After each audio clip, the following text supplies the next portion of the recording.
nhà ngủ tiếp. Chờ đợi cơ hội. Đi học. Cơ hội mình năm phút một đi rồi. Lấy một chắc ăn nữa. Bad thing. Oh my god, để đâu rồi.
Mình đã hiểu câu chuyện rồi.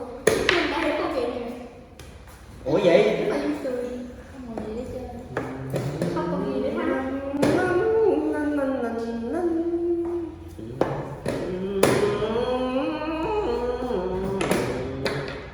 Xuống tay đi, bị chú ý.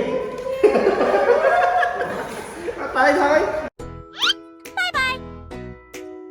Nhớ ấn like và đăng ký kênh. Xin cảm ơn.